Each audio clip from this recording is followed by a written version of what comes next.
Bonjour et bienvenue sur Tatou Senti, le podcast qui désormais agite le parfum. Pour cette 6e saison, j'explore toujours le monde du parfum avec une autre vision, celle de vivre et de mieux vivre le parfum. Faire parler les odeurs, le nez et les saveurs avec plus que jamais l'accent sur innovation, audace et créativité.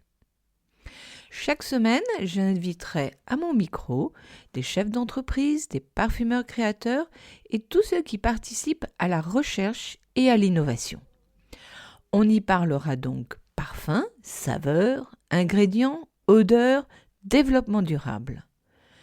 Autant de portraits et d'échanges bien sentis en mode passion et surtout en mode complice.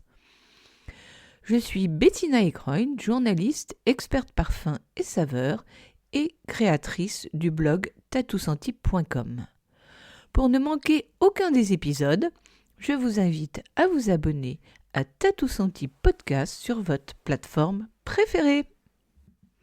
Et maintenant, bonne écoute et sentez-vous bien. Bonjour à toutes et à tous.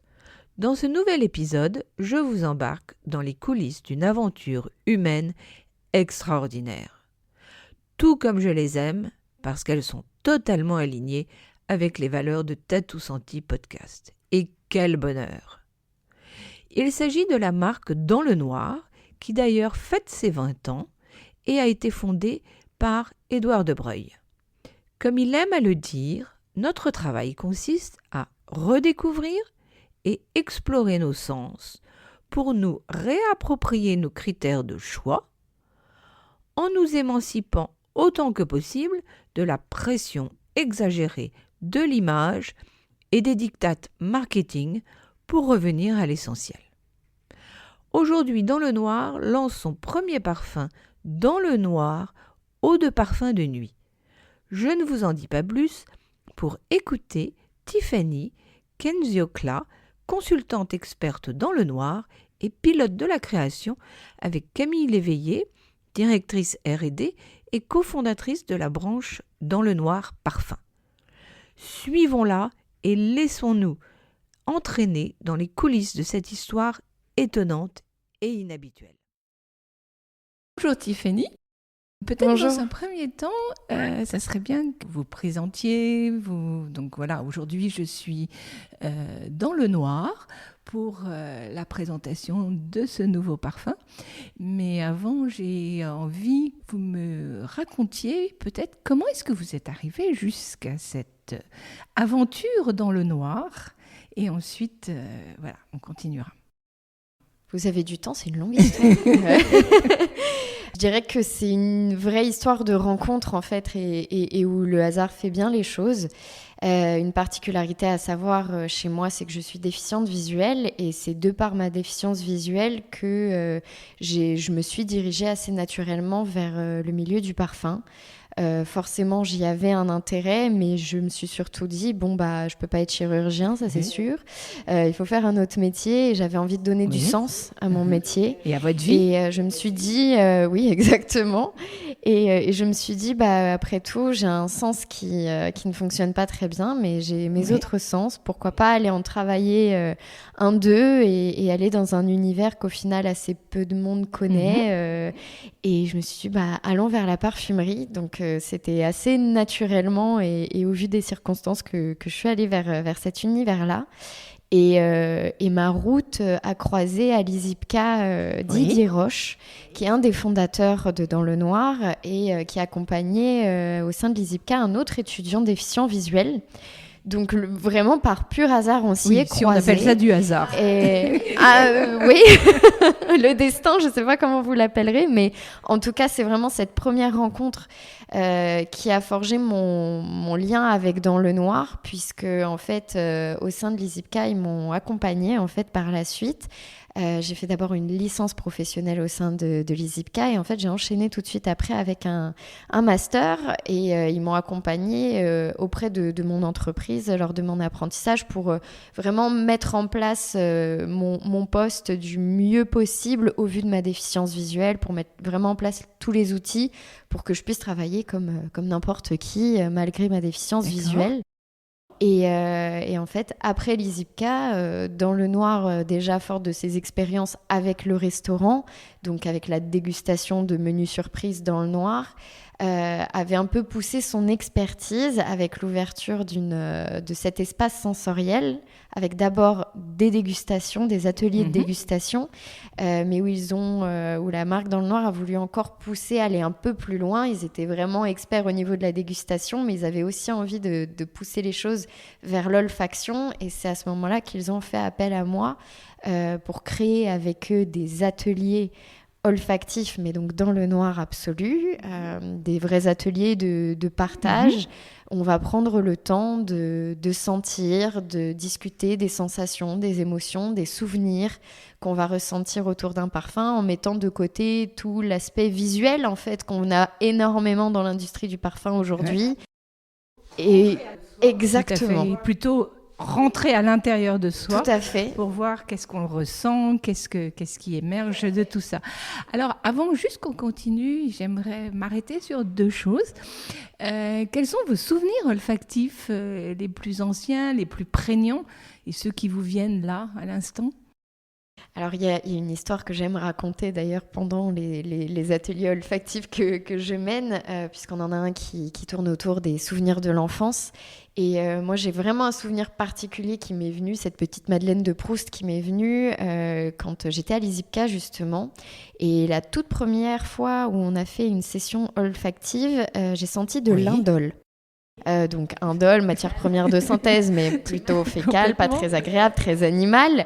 Et en fait, tout le monde avait horreur de cette matière, et moi j'avais le nez collé à la touche olfactive, et je suis complètement partie en enfance avec cette odeur qui m'a ramenée vraiment dans ma toute jeunesse, je sais pas, peut-être à 4 ans, 5 ans, quand chaque été je partais en Pologne chez ma grand-mère, et je jouais dans ses placards, et dans ces placards elle mettait beaucoup d'antimie pour protéger ses tissus, ses fourrures, et du coup cette odeur d'antimite très indolée, c'était la première fois que j'y étais confrontée, et j'étais vraiment dans une très bonne atmosphère, je me sentais bien apaisée, et donc la première fois que j'ai senti juste de l'indole, et je me suis retrouvée chez ma grand-mère complètement apaisée. C'est là toute la puissance de ce sens olfactif. Complètement. Et qui fait remonter en l'espace d'un instant des images, des moments auxquels on ne pense pas immédiatement. Complètement. C'est une sublime mémoire, et que j'aime beaucoup travailler et aller chercher justement chez tous les participants de nos ateliers. Parce que je pense que c'est une mémoire que l'on devrait tous travailler, et qu'il est important de réveiller, d'éveiller à tous âges. Complètement, ou souvent on se dit oulala, je sens une odeur, je sais que je la connais, que je la reconnais, et c'est parfois difficile de mettre un mot concret, et au final le fait d'en parler en images, en sensations, peut nous ramener à un souvenir, et au final nous permettre de cerner ce qu'on est en train de sentir. Tout à fait. Alors juste un petit mot, mais pour que les auditeurs comprennent, parce que c'est quelquefois des choses sur lesquelles on a du mal à mettre un mot, qu'on ne connaît pas vraiment. Quand vous dites déficiente visuelle, qu'est-ce que ça veut dire ? Alors dans la déficience visuelle, c'est vrai que souvent dans ce que pensent beaucoup de gens, on pense aux personnes qui sont aveugles, donc complètement non-voyantes. Moi, c'est pas mon cas, je suis malvoyante. Et en réalité, dans la déficience visuelle, on est une grande majorité de malvoyants. Et donc, je mets un point d'honneur là-dessus. Et donc, parmi les malvoyants, il y a au final tout un spectre, si j'ose dire, avec vraiment des déficiences extrêmement variées. Pour ma part, c'est une déficience visuelle que j'ai depuis la naissance, qui n'est pas dégénérative ou évolutive, mais je suis née de base avec une très mauvaise vue. J'ai une très très forte sensibilité à la lumière et je n'ai aucune vision des couleurs. Ça, c'est la grande particularité de ma pathologie qui questionne toujours beaucoup de monde. Cette pathologie, elle s'appelle l'achromatopsie.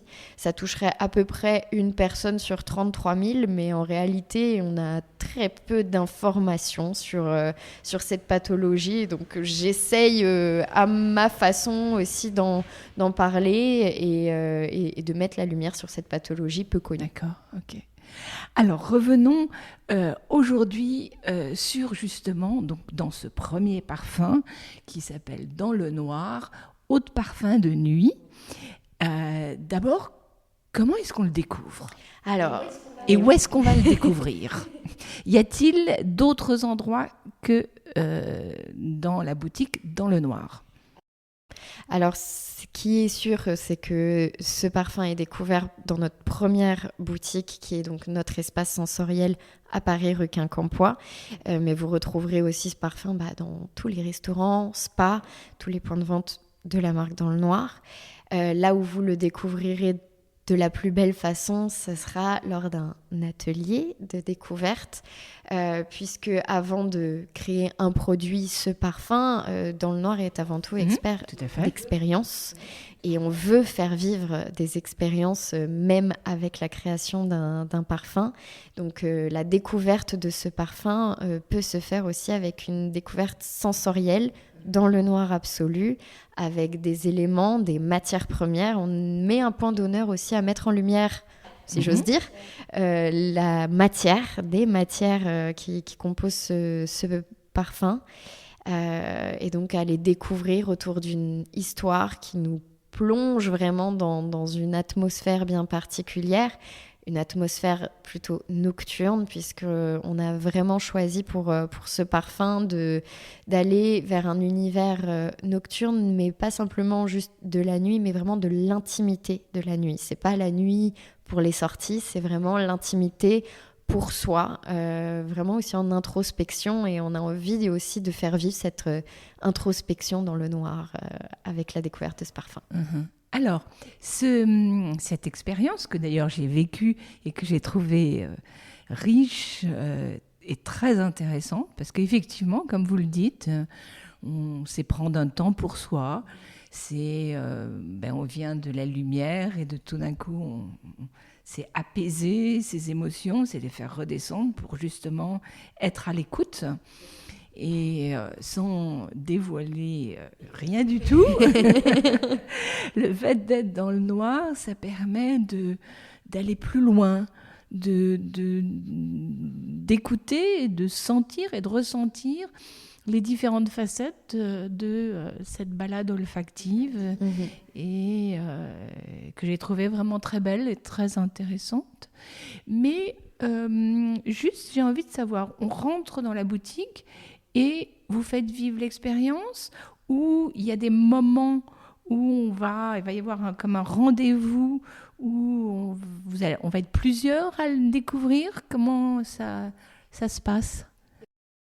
Il y a plusieurs options possibles pour les curieux qui passent devant la boutique et qui rentreraient. On leur propose évidemment de vivre l'expérience s'ils ont le temps, parce que c'est une expérience justement où il faut prendre le temps. Alors on l'a réduit quand même de façon à avoir un petit quart d'heure. Mais si vous avez justement un quart d'heure pour faire une belle découverte, eh bien on vous propose avec grand plaisir de vivre l'expérience pour pleinement comprendre ce parfum. Alors maintenant, j'ai envie qu'on plonge dans l'amont, dans les coulisses, derrière, dans le noir. Et j'ai cru comprendre que justement, la création de ce parfum n'a pas suivi les codes habituels, ce qui est une très bonne chose. Et justement, voilà, dites-nous en plus. Et je pense que vous avez été un des chefs d'orchestre. Donc.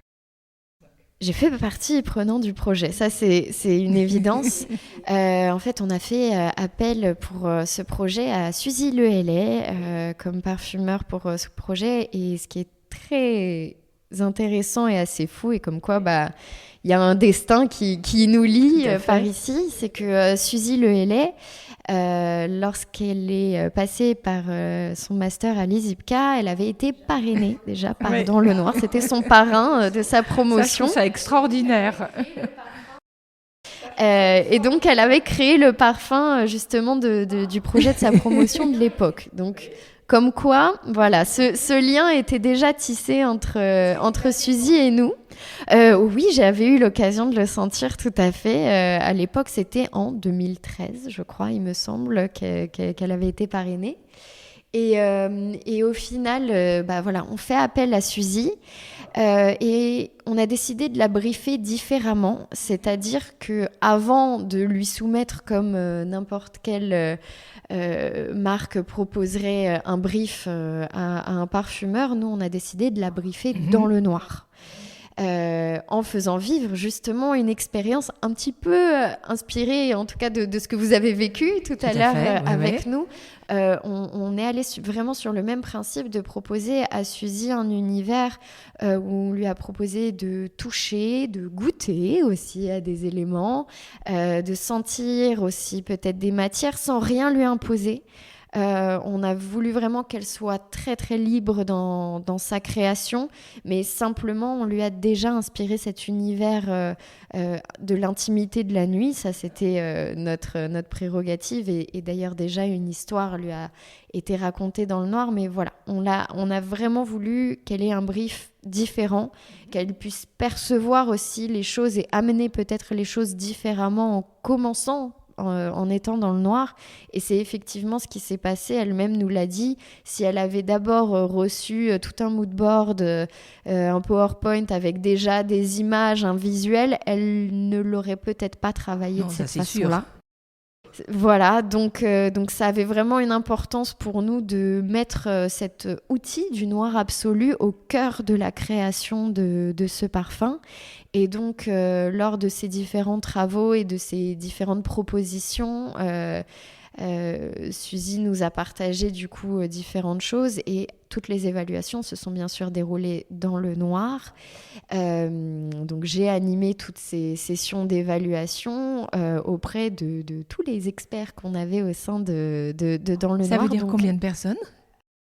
Ça fait quand même une bonne vingtaine de personnes, sachant que on avait aussi donc des personnes de Paris, mais on est aussi allé évaluer à Londres, également à Madrid. Le but étant aussi d'aller voir si on a aussi les mêmes perceptions en fonction des différents pays.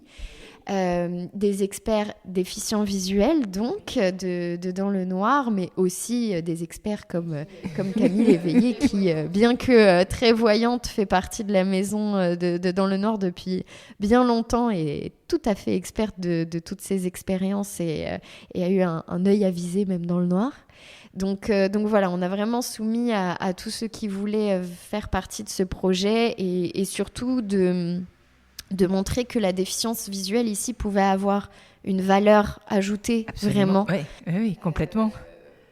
Parce qu'au-delà de se retrouver dans le noir, les perceptions vont être différentes, les ressentis aussi, et on a vraiment tenu à récupérer tous ces ressentis pour les proposer par la suite à Suzy et pour qu'elle nous refasse des petites retouches, même si très rapidement elle nous a proposé de très très belles choses, mais voilà, pour ces petites retouches lors des sessions d'évaluation, c'était très important d'avoir toujours cet outil du noir et des personnes déficients visuels vraiment au cœur de la création. Oui, tout à fait, et je pense que c'est comme ça et pour ça qu'au final ce parfum a quelque chose de différent, oui,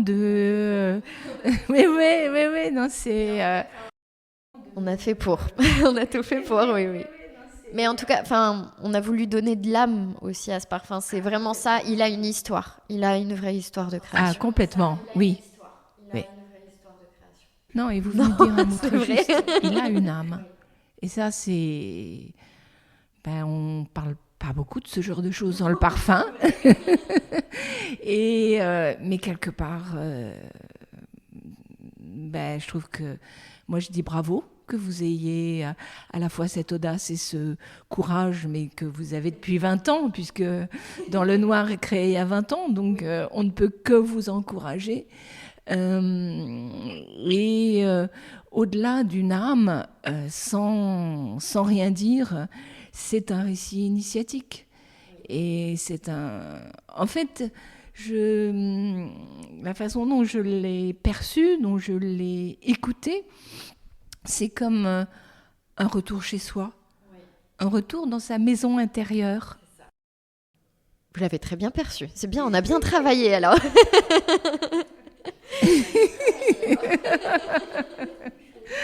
Ben, je pense que... Alors, je vais vous dire une chose.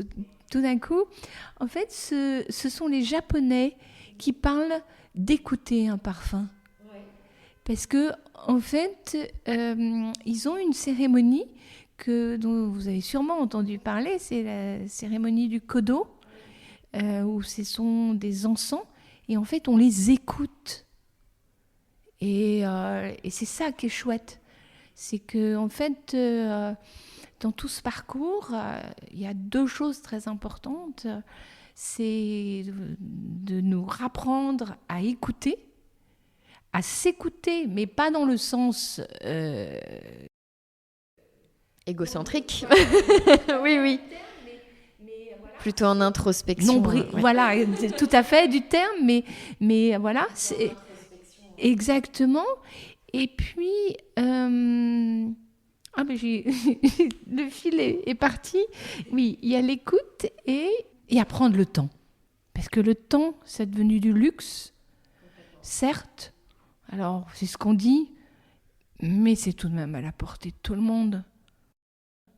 Il faut réussir à prendre le temps, et c'est vrai qu'aujourd'hui dans notre société, avec tous les écrans et au final beaucoup d'aspects visuels, la vue prend énormément de place et nous accapare complètement, et donc c'est beaucoup plus difficile d'être à l'écoute de soi et en introspection parce qu'en fait on est stimulé complètement à l'extérieur. Donc, mais oui. Et même beaucoup trop. C'est comme ça que les gens ont des problèmes pour dormir. Ils regardent leurs écrans tout le temps, donc... Et puis ce temps, alors c'est provocateur peut-être ce que je vais dire, mais quelque part, on ne l'achète pas. Il n'a pas de valeur, il a la valeur qu'on lui donne. Donc en fait, c'est à nous de le prendre, et je trouve que c'est urgent de le faire. Alors maintenant, venons au flacon. Où, alors justement, dans toute cette démarche, on le touche, pas encore touché, mais il a quelque chose de particulier. Donc peut-être, quelle a été votre part, ou est-ce que c'est entre guillemets dans les mains de Camille, ça? Mais vous, quel est votre ressenti alors? Alors, la particularité de ce flacon, c'est vrai que le flacon en lui-même, on l'a voulu assez simple, assez sobre, mais il a une très forte personnalité au final, puisqu'on a ajouté sur ce flacon un bouchon qui est en forme de point d'interrogation. Et le point d'interrogation, en fait, fait partie, c'est un peu l'âme de Dans le Noir, au final, ce point d'interrogation. Il a toujours été là. Si vous regardez le nom de Dans le Noir, vous aurez toujours ce point d'interrogation à la fin. C'est la signature de Dans le Noir. Il a toujours été là. Oui, donc il se devait d'être là. Il se devait d'être là. Et pourquoi ce point d'interrogation, en réalité? C'est que Dans le Noir, en fait, n'est pas là pour apporter des réponses par rapport, que ce soit à la déficience visuelle, par rapport à l'expérience du noir absolu, par rapport à l'expérience sensorielle. C'est vraiment, au final, une marque qui propose de se poser des questions. Parce que justement, on va vivre des expérience, on va ressentir des choses, et tout à fait. Au final, même si on se retrouve dans le noir, eh bien, ça va ouvrir les esprits, ouvrir les œillères, plutôt que de se sentir enfermé. On ressent les choses différemment, et donc ça ouvre des portes, ça questionne. Et donc ce point d'interrogation est là. Et peu importe que ça soit au moment où on le fait ou plus tard. Tout à fait. Alors, on était donc sur le bouchon. Moi, j'ai envie de... Justement, je pense, mais je veux rien dire. Il y a des aspérités et il y a au toucher de matière. Tout à fait. Effectivement, le but, c'est aussi d'avoir cet aspect sensoriel. On l'a réfléchi vraiment sous différentes façons, vraiment dans la conception. On s'est vraiment posé la question, étant donné que l'utilisation, on l'a surtout imaginé pour l'intimité de la nuit, donc dans une atmosphère plutôt sombre ou tamisée chez soi. Il y a différentes choses qui nous sont venues en tête, mais du coup, on s'est dit qu'effectivement, d'un point de vue tactile, il fallait mettre quelque chose sur le flacon ou le bouchon. Il fallait vraiment qu'il y ait un intérêt à ce bouchon-là. Donc effectivement, il a comme un petit liseré avec une matière un petit peu différente.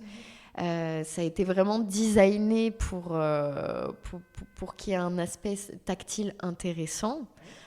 Sans doute que sur de futurs parfums dans le noir, le bouchon sera aussi retravaillé. Oui, parce qu'en fait, il est une porte à d'autres. Alors, juste avant de terminer, j'aimerais juste qu'on revienne sur justement ces ateliers sensoriels que vous animez. Quelles sont les différentes thématiques et voilà, de nous dire un mot de plus. Oui. Donc depuis 2018, Dans le Noir a créé, donc j'ai participé bien sûr à la création de ces ateliers.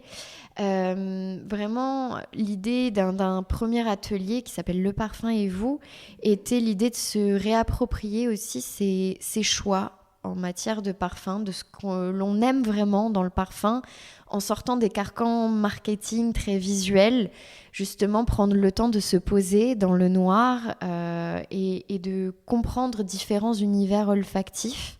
Alors on n'a pas décidé d'aller vers les familles olfactives telles qu'on peut les connaître habituellement. On a évité de parler de fougères, de chyprées, parce qu'on s'est dit qu'on risquait de perdre un peu certaines personnes sur le sujet. Ouais, et puis de les enfermer. C'est ça. Et au final, on a plutôt voulu mettre l'accent sur les matières. Du coup, donc sur 5 grands univers de matières premières. Je n'en citerai que 2, allez, pour vous donner une idée, mais par exemple des matières type agrumes ou des matières boisées, avec la découverte dans le noir du coup d'une matière première de cet univers-là, puis d'un parfum qui va utiliser cette matière première pour qu'on comprenne le lien, qu'est-ce que la matière qu'on a sentie précédemment va apporter au parfum. Qu'est-ce qu'on va apprécier ou non dans ce parfum? On va le décortiquer, mais vraiment d'un point de vue sensation, émotion. On va en discuter, on va partager, sans se considérer du tout comme expert du parfum, mais vraiment dans un moment de partage. Et c'est vrai que beaucoup de gens vont me dire, sentir dans le noir, à quoi ça sert? Puisque après tout, sentir, on va sentir avec notre nez et pas nos yeux. Mais c'est là où j'explique à quel point ce noir absolu va nous permettre de nous concentrer et permettre cette introspection dont on a parlé tout à l'heure. Et au final, on va aussi se sentir plus libre de partager avec d'autres personnes qu'on ne connaît pas, et partager des choses Voilà, c'est ça. Et donc, nous ne sommes que des voix qui partageons ensemble ce moment, cette petite bulle olfactive dans le temps. Et au final, les langues peuvent beaucoup plus se délier dans le noir, parce qu'on a moins peut-être d'a priori visuel sur les gens, on a peut-être moins peur d'être jugé par l'autre, et au final, on va plus facilement aller vers l'intime. Et c'est très, très intéressant à partager tout ça dans cette intimité. Et donc voilà, ce premier atelier, plutôt pour se réapproprier ses choix et comprendre ce qu'on aime dans les parfums, avec un aspect un peu pédagogique au final. Et on a un second atelier qui lui s'appelle qui s'appelle La Malle au parfum, qui lui propose d'ouvrir justement sa petite malle d'enfant. Et donc un atelier vraiment basé sur les souvenirs d'enfance, puisque notre mémoire olfactive étant sans doute notre meilleure mémoire dans notre cerveau, nous ramène à ces moments de l'enfance si particuliers. Et c'est ce qu'on a eu envie de stimuler par justement tout un champ des odeurs assez commun, je dirais culturellement plutôt français. J'ai déjà eu l'occasion de partager cet atelier avec un public un peu plus international qui était peut-être moins inspiré par de la lavande, par exemple, qui est pour le coup culturellement très française, cette lavande, et qui clairement a énormément de souvenirs à offrir à chacun de nous. Ouais. Elle fait partie du patrimoine culturel.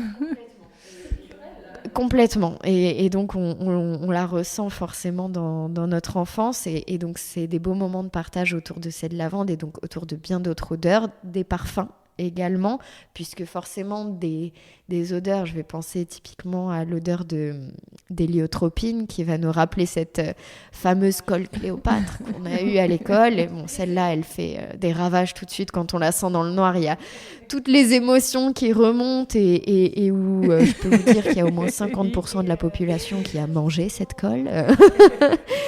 Mais j'aime justement parler de cette matière première qui est synthétique dans le noir pour aussi expliquer à quel point la synthèse peut aussi avoir de très bons effets sur la créativité de nos parfumeurs et comment juste cette simple matière première de synthèse, on va pouvoir aussi la retrouver dans un parfum et qu'est-ce qu'elle va nous faire ressentir dans un parfum.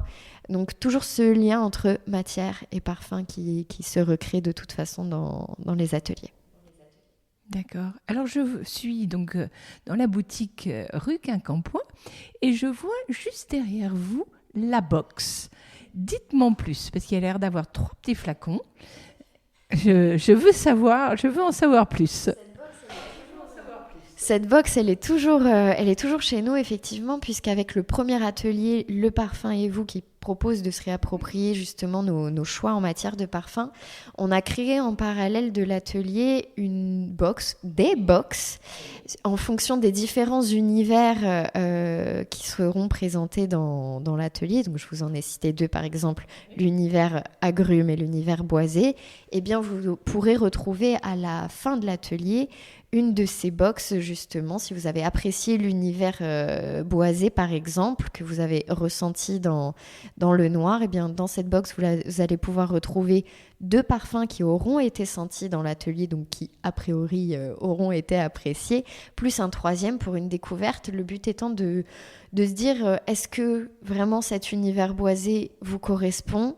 Eh bien tester, et donc dans ces box vous avez 3 échantillons, échantillons de 10 millilitres quand même, qui vous permettent de vraiment bien tester chez vous, exactement, d'avoir cette expérience aussi chez soi. Et puis parce que les parfums, quand on les a ressentis sur un support, alors nous on utilise dans le noir des petites cloches parfumées avec une céramique à l'intérieur, mais forcément en fonction du support sur lequel vous allez sprayer un parfum, il peut y avoir des petites différences. Il suffit que vous le sprayiez sur une touche olfactive, sur un vêtement, sur la peau. Chaque peau est différente et va aussi réagir différemment. Donc, le fait d'avoir cette petite box vous permet aussi de tester chez vous et de comprendre votre appétence pour cet univers-là et peut-être pour les parfums qui vous auront été proposés. D'accord. Alors, pour finir, j'aimerais que j'ai cru comprendre que vous participiez à une émission avec Vivre FM, qui est un partenaire de longue date dans le noir. Est-ce que vous pouvez nous en toucher quelques mots ? Oui, tout à fait. Il y a quelques années maintenant, il y a un peu plus de 5 ans, Édouard Debreuil, le président de Dans le Noir, un des fondateurs, a eu l'occasion d'être interviewé au sein de la radio Vivre FM, donc radio parisienne au départ, radio associative. C'est une radio qui a la particularité d'avoir 50% des personnes qui travaillent en son sein qui sont en situation de handicap. Et il se trouve qu'en fait, au sein de Dans le Noir, c'est la même chose. Toutes les personnes qui travaillent dans le noir sont en situation de handicap visuel, comme moi, au final. Et donc, c'est vrai qu'il y a eu vraiment des atomes crochus qui se sont faits entre la radio Vivre FM et Dans le Noir très rapidement. Et donc, de cette première interview d'Édouard Debreuil au sein de la radio, où ils se sont d'ailleurs amusés à faire une première interview en direct dans le noir absolu. Alors, ils se sont mis dans un placard qu'ils ont... improvisé. Voilà, improvisé en tirant des fils et en mettant du Chatterton partout pour être sûr qu'il y ait le moins de lumière possible. Mais voilà, de cette idée est né le projet d'une émission de radio qui s'appelle Vivre dans le noir, et donc diffusée sur la radio Vivre FM, où on va inviter une personnalité pour une interview dans le noir absolu. Et donc ces interviews, elles sont enregistrées justement dans notre boutique, dans l'espace sensoriel dans le noir Requin-Campois. Il y a vraiment toutes sortes de personnalités différentes. Ça peut être des artistes, ça peut être des politiques, ça peut être des chanteurs, ça peut être des chefs d'entreprise. On a eu vraiment plus d'une centaine maintenant d'invités dans l'émission. Et en fait, moi, j'ai la chance de participer à ces émissions-là, puisque au-delà d'une interview donc, qui se fait déjà dans le noir absolu, donc qui est une interview déjà très différente d'une interview classique, puisque c'est plus une discussion qu'une réelle interview en soi. Très peu de choses sont préparées, les questions viennent au fur et à mesure de la discussion. À l'écoute de l'autre. Exactement, tout à fait. Là, il faut pleinement être à l'écoute. Et moi, j'interviens à peu près au milieu de l'émission pour proposer une petite expérience sensorielle à l'invité. Donc ça peut être quelque chose à sentir. J'aime beaucoup faire sentir des parfums ou des matières premières, hein. Après tout, je m'inspire de ce que j'apprécie. Ça peut être aussi des choses à goûter ou bien à toucher. En tout cas, j'essaye de m'inspirer un maximum de nos invités, de leur vécu, de projets peut-être sur lesquels ils sont en train de travailler. En tout cas, de leur personnaliser de façon à les impacter d'une certaine façon. Et c'est vrai que souvent, une fois qu'ils ont vécu l'expérience, très souvent les invités se détendent aussi beaucoup plus. Et vous voulez dire que la deuxième partie de l'interview est tout autre? Ou de la discussion? Elle peut, tout à fait. On va avoir vraiment des personnalités qui vont vraiment ressentir au final une émotion particulière au détour de l'expérience et qui vont du coup peut-être plus se livrer par la suite de l'interview. C'est déjà arrivé. Alors c'est vrai, quand on a des invités politiques qui ont un discours bien ficelé, c'est plus compliqué de les délier de leur discours habituel. Là-dessus, c'est sûr. Mais chez des artistes ou même parfois même des chefs d'entreprise, c'est très intéressant de les amener vers d'autres choses, parce qu'ils vont vraiment se livrer et peut-être être amenés sur des sujets qu'ils n'ont pas l'habitude de traiter écoutez, en c'est interview. passionnant. Merci beaucoup, Tiffany. À bientôt. Merci. À bientôt. Merci Tiffany pour cet échange riche et pour toute la passion avec laquelle tu nous as raconté cette histoire extraordinaire, toute ta spontanéité. Cette fabuleuse histoire se poursuit la semaine prochaine avec Camille Léveillé qui nous racontera d'autres anecdotes, d'autres choses des coulisses de la création de ce premier parfum dans le noir, une eau de parfum de nuit. Si vous voulez avoir plus d'informations sur mes invités, je vous recommande d'aller sur tatousenti.com et lire l'article. Si vous avez aimé cet épisode, vous pouvez soutenir Tatou Senti Podcast par un don. Le lien se trouve sur Tatou Senti Podcast Instagram et vous pouvez aussi écrire un commentaire sur Tatou Senti Apple Podcast. Enfin, abonnez-vous pour ne rater aucun des épisodes sur votre plateforme préférée.